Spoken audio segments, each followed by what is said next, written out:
Seja bem-vindo ao canal Aurus Audiobook. Não se esqueça de se inscrever para mais conteúdos fascinantes. Faze o que tu queres, há de ser tudo da lei. Este livro é da natureza de um arauto. É um chamado às armas. Bastante tempo dormistes, ó guerreiros do rubi e ouro. Levantai-vos. Deixai-me explicar a natureza da trombeta que vos chama. O ser humano, quando nasce, esquece as suas vidas anteriores e sua existência nos mundos celestes que acaba de deixar. Porém, tal esquecimento não é completo. Nas regiões subterrâneas da mente, no inconsciente da alma, uma lembrança fica. E é assim que alguns têm uma certeza intuitiva da existência de Deus e do além, é assim que outros sentem despertar neles simpatias ou antipatias inexplicáveis para com outros seres humanos que encontram em sua rota. É ainda assim que alguns, e entre estes se contam frequentemente almas muito evoluídas, sentem, através de sua vida terrena inteira, uma saudade, uma solidão, um anseio indefinido, e sentem-se como viajantes, longe, muito longe, de algum fantástico, maravilhoso, imaginário lar. Existem raças espirituais como existem raças físicas. Existem nações no mundo invisível como existem nações no mundo visível. Cada uma de tais raças e nações é simbolizada por um sinal, um símbolo, e às vezes, por vários símbolos. Tais símbolos são, por assim dizer, cotas de armas do astral. Os antigos heraldos eram videntes que examinavam nos planos internos os símbolos correspondentes à natureza anímica de certos indivíduos e desenhavam uma cota de armas que simbolizasse as qualidades de seu dono. O brasão era transmitido de pai a filho porque era reconhecido que a semente espiritual do pai se transmitia magicamente de geração a geração, contanto que influências externas não se manifestassem. Às vezes era necessário incluir alguma influência nova, combinar duas cotas, se por casamento, adoção ou outros meios, a natureza anímica de uma família nobre mudava. Esta ciência heráutica clarividente está hoje quase que completamente perdida. É por causa dessa simbologia astral que, muita vez, certos símbolos são apresentados à consciência de um indivíduo que nunca teve contato com o que é chamado ocultismo ou espiritualismo, e no entanto o indivíduo reconhece os símbolos, sente um despertar de atividade em sua consciência, e percebe intuitivamente que ele pertence aos símbolos ou os símbolos pertencem a ele. Os símbolos, tanto em desenhos quanto em imagens escritas, e as chaves apresentadas neste livro, representam outras tantas cotas de armas e pertencem à legião dos Filhos do Sol. Já vos falaram muito da nova era, de Aquário-Léo.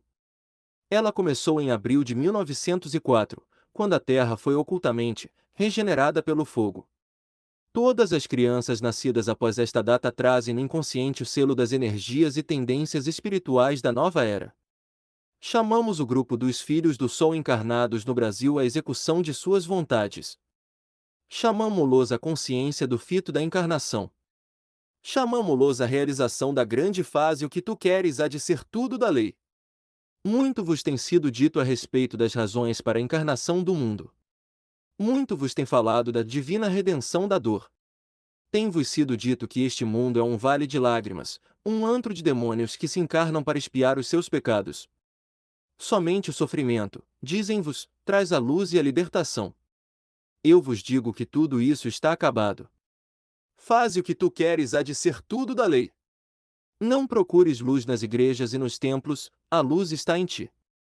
O sofrimento é o fruto da ignorância, e sua presença é sintoma de erro, e não sinal de espiritualização. Todo ser humano que sofre, sofre por sua própria culpa, e no momento em que sofre.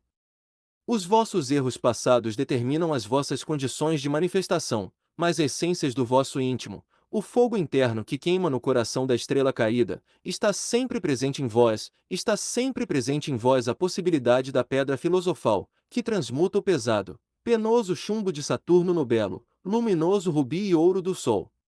Todo homem e toda mulher é uma estrela. A encarnação é um batismo, uma queda, a finalidade da qual só é revelada nos transes da mais alta iniciação, mas pode ser-vos dito desde já que a finalidade da encarnação não é a expiação de culpas da alma. Todas as culpas e todas as virtudes da alma são igualmente ilusões de Maia, e o fogo interno que queima no coração da estrela humana consome totalmente a teia ilusória do karma desde o momento em que desperta para a consciência da sua verdadeira identidade. É este fogo interno que era simbolizado entre os egípcios pela cobra capelo levantada sobre a fronte de Faraó, o sacerdote, rei. É este fogo interno a mais alta manifestação daquilo que é, em parte, chamado Kundalini nos Tantras, e cuidadosamente cultivados pelos Agni Yogis. A marca deste fogo interno está na testa do Buda e de todas as divindades bramânicas e tibetanas. É uma das possíveis marcas da besta, o leão solar. Que ouça aquele que tiver ouvidos de ouvir. No folclore tradicional europeu, os filhos das fadas e as crianças protegidas ou vítimas de encantamentos traziam a marca de uma estrela na testa. Quando vítimas, elas estavam sempre sendo provadas. Somente aquela influência que se torna mais poderoso sobre o teu destino realmente expressa o teu destino, ó estrela caída. Foge, portanto, daqueles que querem salvar por procuração. Não adores a Deus, pois quando fazes, tentas obrigar a Deus que adore a si próprio em ti, e isso é masturbação. Adora antes o teu próximo, ou aquela pedra, ou o astro mais longínquo, pois eu estou dividida por amor ao amor, pela chance de união. Que ouça aquele que tem ouvidos de ouvir. Todo profeta, todo livro, todo Deus que quer despertar em ti uma tendência a dobrar o joelho a alguma coisa ou ser com exclusão do resto, é um profeta falso, é um livro tolo, é um Deus negro. Todo homem e toda mulher é uma estrela. Todo número é infinito, não há diferença. Foge, portanto, daqueles que te querem convencer que o sofrimento voluntário, cego ou passivo, que a subjugação da liberdade da tua consciência outra, que a negativização da tua aura, é o caminho.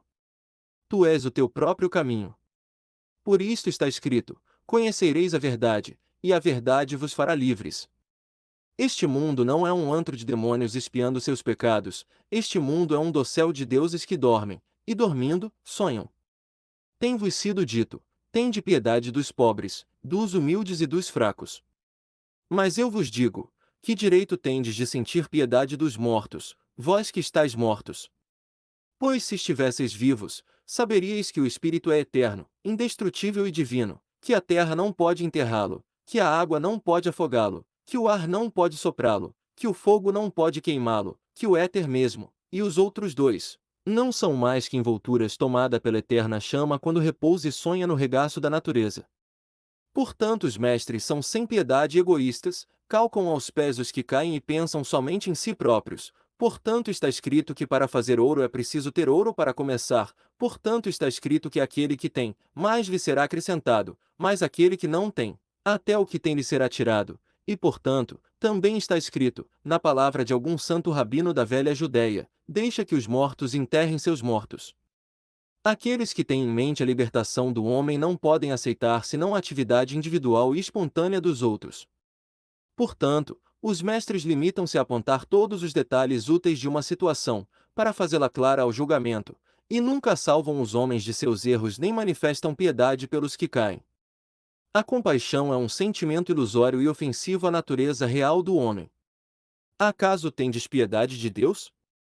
A verdadeira caridade consiste em um transe espiritual pelo qual o discípulo chega à consciência da divindade contida em tudo que existe. Aos olhos de um vidente, a alma de um tal homem desabrocha como um sol. Desse momento em diante, uma nova luz ilumina o mundo, um novo farol aponta o caminho, a ressurreição e a vida. Tais são os pelicanos, tais são os verdadeiros sacrifícios, isto é, aquilo que é feito sagrado. Tais são os filhos da luz, e é esta luz que é a verdadeira caridade. Não deis esmolas aos mendigos, anula a mendicância no teu íntimo, e dá vida, amor, liberdade e luz à humanidade em peso. Que ouça aquele que tem ouvido de ouvir. Por isto a verdadeira fraternidade apresenta sempre os verdadeiros símbolos, mas sem explicá-los. A intuição das coisas divinas desperta certa atividade nos corações, movido por uma força dentro de si mesmo. O indivíduo une-se à corrente que harmoniza com sua capacidade de vibração. A verdadeira fraternidade não prega nem insiste. Limita-se a expor os fatos e deixa que cada qual os verifique por si mesmo e tire as suas próprias conclusões. Não há nenhuma lei além de faze o que tu queres. Quereis fazer bem ao vosso próximo? Aumentai então a vossa sabedoria, a vossa saúde, a vossa riqueza, despertai a vossa atividade espiritual, e deixai que vosso próximo faça o mesmo quando quiser. Ficai certos que quanto mais felizes, saudáveis e ricos fordes, mais aumentareis a possibilidade da felicidade, saúde e riqueza alheias, pois aquele que se liberta da carga alivia a tarefa dos que ainda estão ligados a ela. Esta é a única maneira de aliviar eficazmente o karma da humanidade. Vedes em volta a vossa miséria, sofrimento, paixões indisciplinadas e desejos artificiais e doentios. Quereis aliviar estas condições? Disciplinai o vosso íntimo, submetei a vossa entidade humana à real vontade de vossa essência divina, e quando fizerdes, a vossa passagem na terra será um sopro de ar fresco através de um quarto fechado há muitos séculos. Por isto está escrito: se queres tirar o arqueiro do olho de teu irmão, tira antes a trave que tens no teu. Tu não tens direito a não ser fazer a tua vontade. Faze isto, e nenhum outro dirá não. Dizem-vos que Deus veio ao mundo, foi crucificado pelos nossos pecados, ressuscitou e subiu aos céus, mas por divina caridade morre novamente e se ergue novamente todo dia na cerimônia da missa. Ouvis isto, e dobrais o joelho? Cegos, não compreendeis que vós sois aquele crucificado sobre a cruz da carne, e que a crucifixão vossa é o batismo da encarnação. Vós sois o caminho, a verdade e a vida. Erguei-vos, como ele se ergue diariamente, no batismo da ressurreição. Rosa Cruz. A1. Dizem-vos que o sol espiritual mergulhou sob a terra, e fazeis penitência e orais pela vossa salvação, tanto quanto o povo gemeu nas cerimônias da morte de Azar Osíris, lamentou-se durante a noite, e soltou gritos de alegria à ressurreição da manhã. Cegos, pois não vos ensinam já a todos nas escolas que o sol não se põe nem se levanta, mas que em torno dele a terra dança a dança das estações. Por isto havia no Egito um deus misterioso que só adoravam aqueles que na cripta haviam tido murmurada ao seu ouvido a terrível revelação de que Osíris é um deus negro. Esse deus era chamado Aorquite, o que significa sol dos dois horizontes. Isto demonstra que os iniciados egípcios sabiam que a terra gira em torno do sol, coisa que a igreja cristã sempre negou e, em seu tempo, mandou iniciados à fogueira por querer revelá-lo ao mundo. E no entanto, ela assim se move. Sê conosco, Deus Falcão. Tem-vos sido dito, reprimi o vosso sexo. É a voz da besta em vós. Mas e vos digo, sede tanto mais abençoados quanto mais fortes potentes, quanto mais ansiardes pela beleza e refrigério da mulher.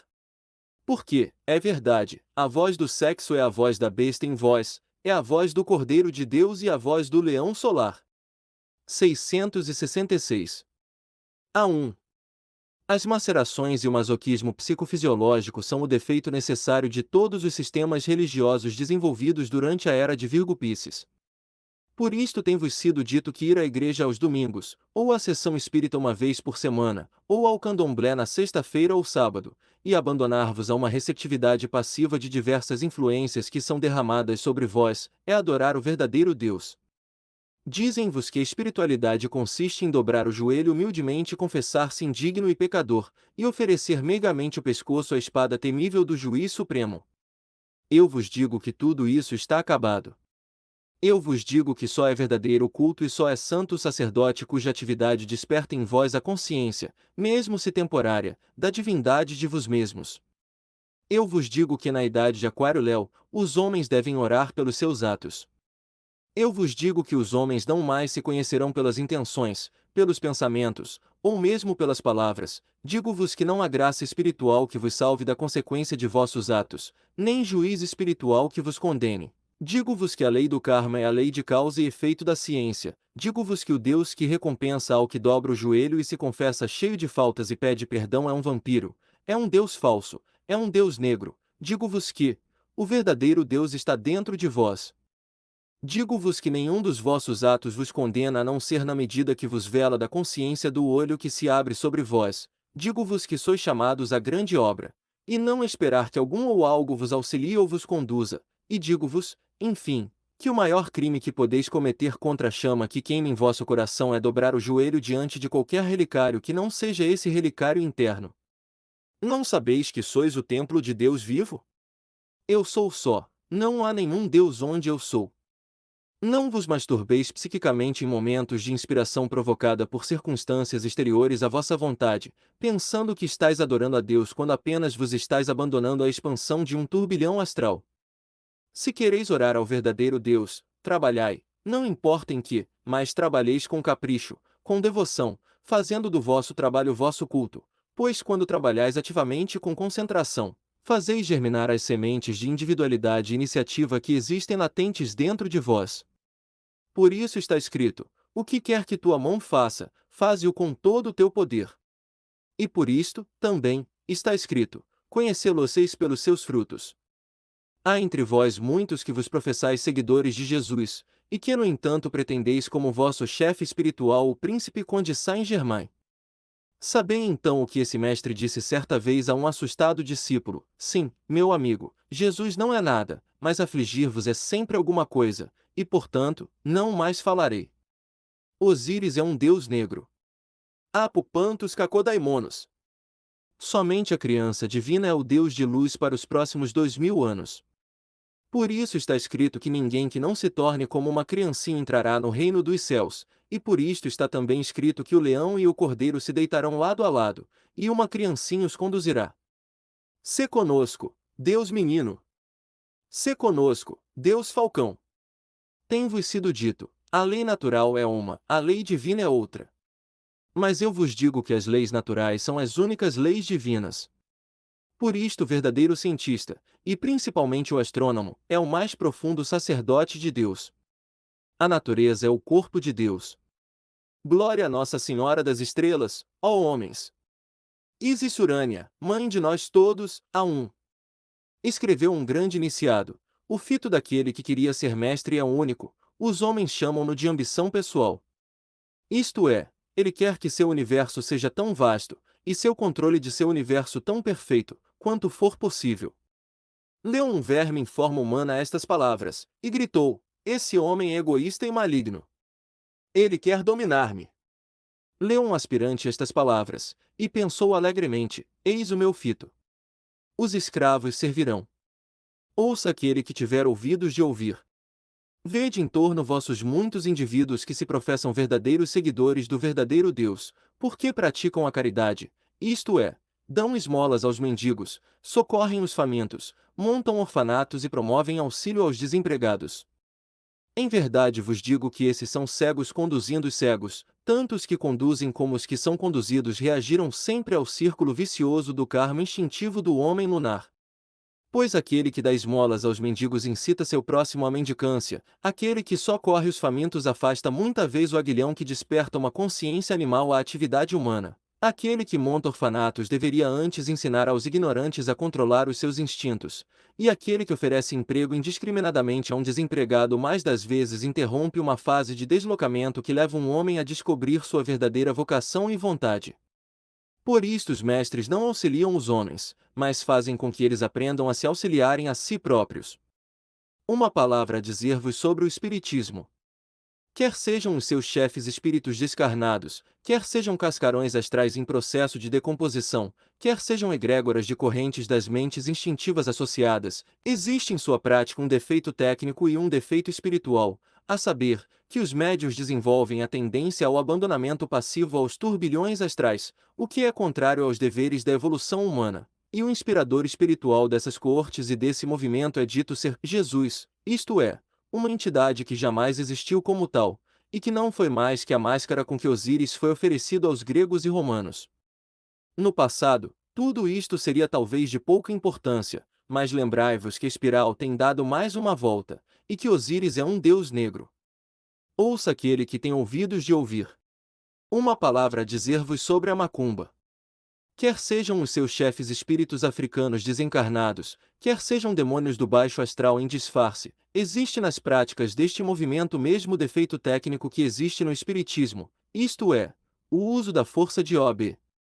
Mas existe também uma diferença fundamental, que a macumba adora, sob diversos nomes os mesmos deuses do panteão greco-romano, os quais eram também adorados sob outros nomes por toda a antiguidade, e que são personificações de grandes forças através de cuja existência nos mundos sutis certas correntes espirituais são formadas para inspirar a vida dos homens.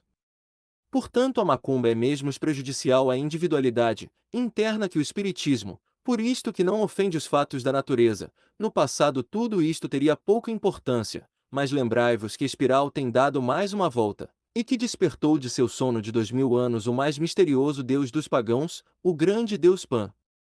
Ouça aquele que tem ouvidos de ouvir. Uma palavra a dizer-vos sobre o comunismo. Quer se disfarce como primitivo cristianismo, quer se chame a si próprio materialismo científico, não é nem uma coisa nem outra, pois os primitivos cristãos adoravam a Deus neles mesmos. Refiro-me aos gnósticos, que a Igreja Católica ferozmente perseguiu e dizimou, porque os sabia conhecedores da natureza da grande feitiçaria.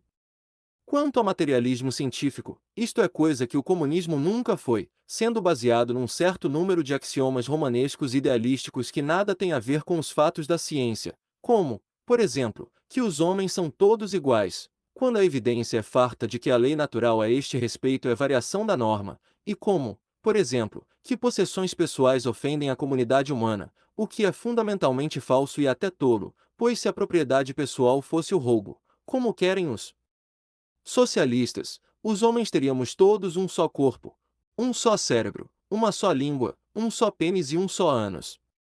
Ainda mais, a organização social pregada por este materialismo científico está em flagrante contraste com a lei natural de evolução por mutação e seleção das espécies, pois a genética nos ensina, e a observação da conduta das espécies o demonstra, que variações da norma produzem evoluções, e que a sobrevivência sempre tem que ser dos mais aptos.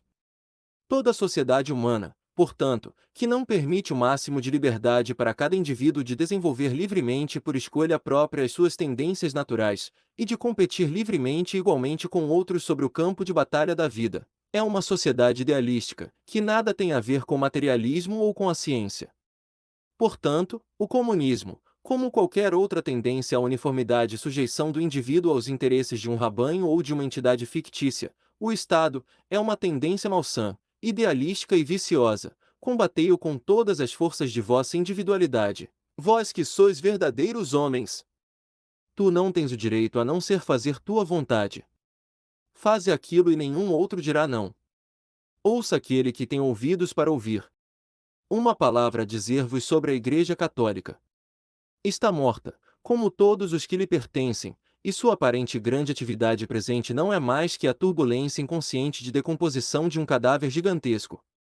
Os cristãos aos leões. Que ouça aquele que tem ouvidos de ouvir. Uma palavra a dizer-vos sobre a maçonaria. Aquela que foi baseada na lenda de Irã, lenda que, qual a de Jesus, não é mais que uma versão dramática adaptada à mentalidade ocidental. Do ritual do Deus sacrificado, isto é, Osíris, está tão morta quanto a Igreja Católica.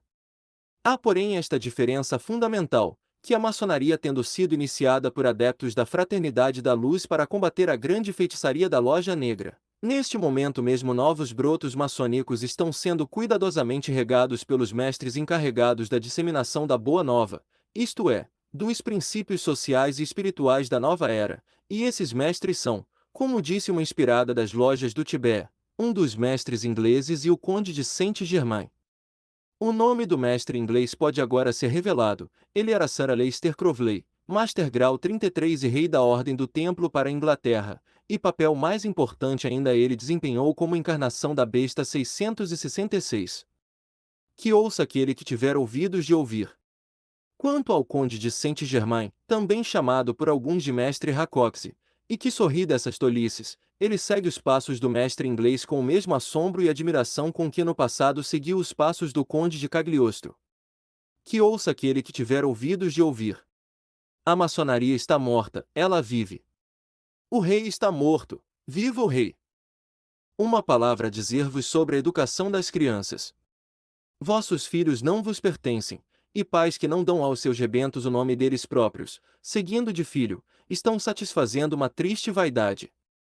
Se vos conhecesseis tal quais sois, e se realmente amasseis os vossos filhos, a última coisa que quereríeis no mundo é que eles se parecessem convosco. Na nova era, mais e mais crianças nascerão em cada família que não pertencem à gama vibratória dos pais. Isto é porque, de acordo com as predições de todos os videntes dos últimos 200 anos, a família já não é mais a unidade do organismo social. Gamas vibratórias que se conservam coesas durante séculos, membros da mesma estirpe reencarnando-se constantemente na mesma corrente genética, estão para sempre partidas. O indivíduo, homem ou mulher, é a unidade do organismo social. A família agora não é mais que o primeiro conjunto de indivíduos a cuja presença a alma nova é submetida. Portanto, ó pais, se quereis o respeito de vossos filhos, não o exijais como um direito, provai pelo exemplo dos vossos atos que o mereceis, e vossos filhos galardoar-vos um respeito com um prêmio que haveis conquistado. É esta sempre a lei: desperta a virtude no teu íntimo, e verás com surpresa como a virtude se acende no coração dos outros. Ida está a ideia de laços familiares. Custa morrer por causa da inércia do pensamento humano, imantado pelos hábitos de 4.000 anos, pois a família já estava formada no Aeon de Ísis, que precedeu o de Osíris, somente, então era a mãe o chefe da família. Mas as suas convulsões, tal qual as da Igreja Católica e, de um modo geral, do cristianismo, são as convulsões de um moribundo. Quanto mais os pais reforçam sua autoridade, mais os filhos se rebelam, e fazem bem. A pátria do homem é o mundo, o seu mundo é o universo, e a sua família é a humanidade inteira. Há um Deus de viver em um cão? Não. E se por acaso um Deus nasce no seio de uma alcateia, e pedem-lhe que roa ossos como o resto, que esperais, senão que o Deus ultrajado se retire para o meio de seus semelhantes ou, num acesso de cólera, dizime os cães insolentes até que, assustados, param de importuná-lo e começam a obedecê-lo como é próprio? Os escravos servirão. Quereis educar bem os vossos filhos? Tratai-os como frescas encarnações da divindade, deuses recém-descidos ao mundo, verdes mensageiros das alturas, emissários do mundo misterioso do além-túmulo a que ireis dar um dia. Proporcionai-lhes todas as oportunidades de adquirir conhecimento e experiência, e deixai que eles escolham livremente entre todas as oportunidades que lhes proporcionais. Não os limiteis nunca a não ser nas coisas que o bom senso manda, isto é, na conservação da saúde e na disciplina da inteligência. Está bem comandar a uma criança que não põe a mão no fogo, mas é melhor ainda explicar-lhe que o fogo queima os descuidados, e dar-lhe uma demonstração. Quando vosso filho ou vossa filha atinge a idade de responsabilidade, isto é, a puberdade, momento em que o fogo se manifesta pela primeira vez através da inteira carne, ou a água jorra pelos portais da vida com sua doçura e alegria, não tenteis apagar o fogo, nem tenteis represar a água. Ensinai antes ao menino e à menina tudo o que sabeis a respeito da reprodução dos sexos, o que não é muito. Ensinai-lhes como evitar a concepção involuntária, tendência natural do ser instintivo. Ensinai-lhes as regras de higiene que conservam o aparelho criador livre das chamadas doenças venéreas. E assim, cumprido o vosso dever, deixai que corram os vossos filhos livremente o largo mundo. Se tivestes o cuidado de respeitar o julgamento de vossos filhos desde o berço, se cultivastes com desvelo a vossa essência interna, ressoando assim na virtude interna de vossos filhos, se, enfim, habituaste os vossos filhos ao destemor e à liberdade, eles amarão sem prejudicar e sem serem prejudicados, e voarão mais alto e mais longe do que jamais alcançastes. Que maior fonte de orgulho podem ter os pais, que ver como os seus filhos os surpassam em tudo? E há nisto simples e saudável egoísmo, que se fazeis de vossos filhos homens e mulheres mais livres e mais fortes do que sois, eles, por sua vez, farão de vós homens e mulheres mais livres e mais fortes ainda, quando reencarnardes no meio deles. Cada criança que nasce e cresce saudável e livre é a esperança da humanidade. Regai, portanto, as flores, ó homens, se quereis um dia colher os frutos. Isto regenerará o mundo, o mundozinho minha irmã, meu coração e minha língua, a quem eu mando este beijo. Existem analogias entre a sociedade humana e o corpo vivo que fareis bem em observar e imitar. Pois no corpo existem estruturas que mudam lentamente, que se desgastam e se renovam relativamente tão devagar que quase se poderia dizer que são imóveis. E, no entanto, estas estruturas são a base sobre a qual são construídas as estruturas mais fluidas. No corpo humano estas estruturas são os ossos, e na sociedade são as leis que regem o metabolismo das células chamadas homens. Pensai por um momento quão terrível seria se o esqueleto humano, ao invés de ser parcialmente flexível, e constituído de modo a permitir aos órgãos que se suportem uns aos outros suportando-se nele, fosse rígido e separasse os órgãos uns dos outros, ou os comprimisse de maneira a impedir a sua livre função. Tal se dá em casos kármicos de má conformação óssea, e muita vez observais e rides do resultado, em vez de vos lembrardes que o mesmo vos pode ter acontecido em outra vida, ou pode acontecer-vos no futuro. E no entanto, rindo como rides dos corcundas e capengas, viveis vos mesmos numa sociedade horrenda pelas suas leis e seus hábitos, e nada fazeis para modificar sua pesada e antinatural constituição. Sabei, portanto, que as leis, tal como os ossos, devem ser organizadas para a máxima flexibilidade combinada com o máximo de força e permanência, e devem, pela sua estrutura mesma, permitir o máximo de iniciativa aos indivíduos e de intercâmbio às instituições. No aparente e imortal paradoxo do Conde de Fênix, a autoridade absoluta do Estado deve ser a função da liberdade absoluta de cada vontade individual. Tu não tens direito a não ser fazer a tua vontade. Fazer aquilo e nenhum outro dirão, pois vontade pura desembaraçada de propósito, livre da ânsia de resultado, é todavia perfeita. Ouça aquele que tem ouvidos de ouvir. Eu me assombro cada dia em meio vosso, de ver como pagais serviço com vossos lábios a certas crenças, mas sempre desmentis vossas palavras com vossos atos. Dizeis acreditar em outra vida para a alma, onde ela será mais feliz do que foi aqui na terra, e chorais desabaladamente quando os vossos entes queridos, e até os vossos entes não queridos, morrem. Dizeis acreditar que aquilo que Deus ligou o homem não pode desligar, e as vossas igrejas hediondas conspiram para que todas as leis sociais impeçam o mais possível aos homens que tentem desligar os laços matrimoniais. Dizeis acreditar que a alma é salva pelo batismo na infância, e no entanto vossas igrejas e sacerdotes vis passam a vida inteira do batizado a espreitar, boquejar, e fregentemente a condenar. Ó geração covarde e hipócrita!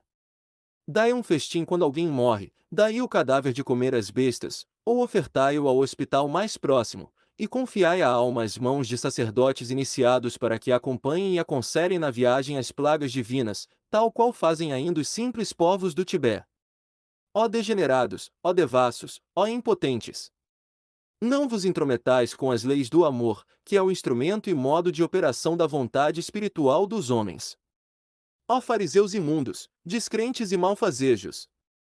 Não compreendes que o primeiro batismo é a passagem através das portas, que a água batismal é o fluido âmnico, e que no aéon de Horus o batismo sacerdotal há que ser de fogo, o fogo do Espírito Santo, tomado na missa de confirmação. Por isto está escrito, eu vos batizo com água, mas um virá após mim, maior que eu e ele vos batizará com fogo. Haor kuit. Or paar kra. Eru raa. Se conosco, Deus menino. Se conosco, Deus falcão. Kiri, Cristé. E Aô sabão. Agios, agios, agios, Iopan. Muito pouco é conhecido da Rosa Cruz, e no entanto pululam em vosso meio ordens e fraternidades, fazendo uso desse nome.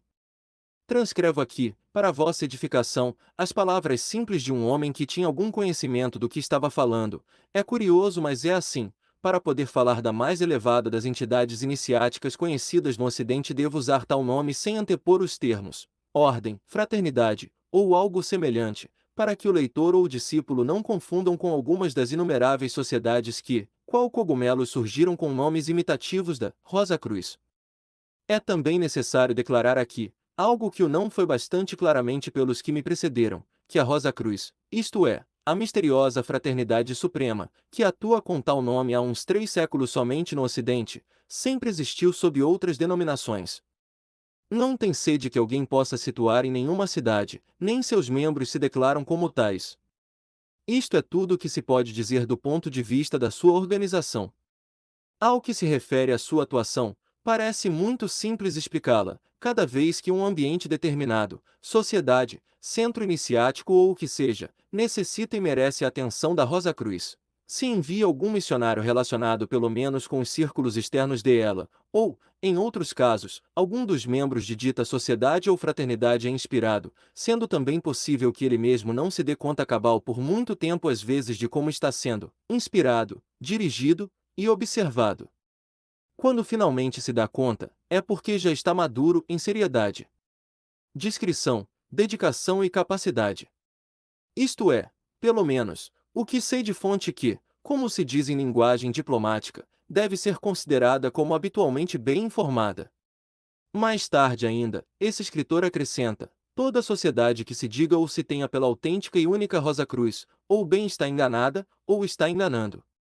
Ao bom entendedor, meia palavra basta.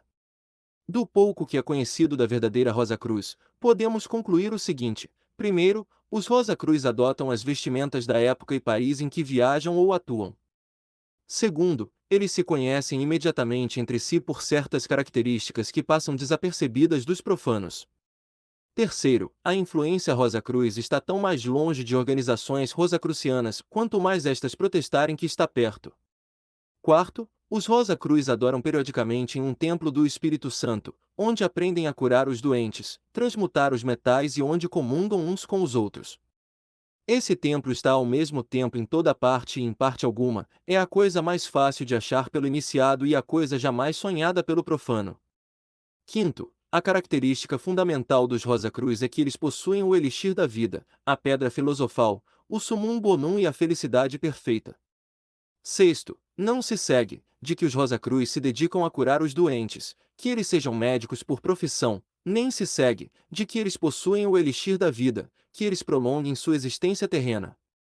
Aquele que escreve estas palavras não é Rosa Cruz. Para instrução e aviso dos Filhos do Sol, 3 fraternidades principais se manifestam neste país, chamando-se a si mesmas Rosa Cruz. A Ancient and Mystical Order Rosae Crucis, Amor, foi fundada para um H. Spencer Lewis, iniciado nos círculos externos da Ordem do Templo do Oriente, Ordo Templi Orientis. Desobedeceu ele às ordens dos seus superiores, dando à sua organização um nome que absolutamente não merecia, traiu ele o seu mestre, ao qual, rico como se tornará pelas suas intrugices, deixou praticamente morrer de fome, pois assim era a sua vontade, e foi por sua vez traído pelos seus comparsas em profanação. Esta ordem desobedece ao mais sério preceito de toda a ordem iniciática real, em que recebe dinheiro para conferir iniciações. The Rosicrucian Fraternity América, inicialmente de origem maçônica superior, degenerou progressivamente, sob a gestão de Rubens Winburne Klimer, traidor e infame membro da Loja Negra, foi corrompida pelos mesmos métodos da grande feitiçaria. É agora, com justiça, desprezada e encarnecida pelas ordens que tentou usurpar. A Fraternitas Rosicruciana Antiqua foi iniciada por um membro de alto grau da Ordo Templi Orientis, com permissão de seus superiores, mas a resolução do fundador, Dr. Arnold Krumheller, o Iracocha, de usar o nome Rosa Cruz foi deplorada por todos os irmãos, os quais por consequência se afastaram do fundador e da ordem. Ela está agora em vias ou de dissolução ou de transmutação, que a responsabilidade de uma ou da outra recaia sobre seus dirigentes, como já recaiu sobre o seu fundador. A grande fraternidade dos Irmãos da Luz tem várias subdivisões, das quais as principais para este planeta são a Fraternidade Negra, que não deve ser confundida com a Loja Negra, a Fraternidade Amarela e a Fraternidade Branca. Elas são simbolizadas na Cabala pelos 3 filhos de Noé. A Fraternidade Negra mantém que toda manifestação tem forçosamente que ser da natureza de sofrimento, que o fito do homem deve portanto ser esgotamento do karma pessoal e absorção no nirvana. Nessa fraternidade foi o Buda Siddhartha Gautama o maior expoente, seu livro canônico foi o Dhammapada. A Fraternidade Amarela mantém que toda manifestação, sendo forçosamente resolvida de cima, deve ter razão de ser, e que portanto o fito do homem deve ser adaptar-se plasticamente às condições de manifestação, eliminando fricção, e jamais presumindo de modificar, de uma maneira ou de outra, os processos da natureza. O maior expoente dessa fraternidade foi Lao Tse, e seu livro canônico O Livro do Tão. A Fraternidade Branca mantém que o fito do homem é tornar-se aquilo que Madame Blavatsky chamava Nirmanakaya, que a grande obra é a transmutação progressiva, primeiro dos metais pessoais em ouro, depois dos metais planetários em ouro, e finalmente dos metais universais em ouro, e que o propósito e divertimento do adepto deve ser fazer com que o deserto floresça de beleza e perfume. O maior expoente dessa fraternidade foi a grande besta do Apocalipse, seu livro canônico, que não é seu, mas pertence a Nossa Senhora das Estrelas, ao fogo divino e à criança solar, é o livro da lei. E porque tu não possuis sabedoria, não saberás se essas 3 fraternidades, que sempre se antagonizam e completam umas às outras, fazem uma ou fazem 3. Ouça aquele que tem ouvidos de ouvir. Lao Tse veio ao mundo e disse: entre outras coisas, que o tão que pode ser concedido não é o verdadeiro tão. Portanto os homens se reuniram e, depois de sua morte, fizeram um salvador de Lao Tse, e hoje seu livro é um joguete dos tolos e pedantes. Toto, mas realmente Tao-te, veio ao mundo e disse, entre outras coisas, que a sabedoria consiste em estruturalizar a mente de uma forma tão orgânica, tão flexível e tão fluida, que a mente se torna um veículo adequado para o verbo criador. Portanto os homens se reuniram e, depois de sua morte, fizeram um salvador de Toto, e hoje seu livro é em parte usado como base de jogos de salão.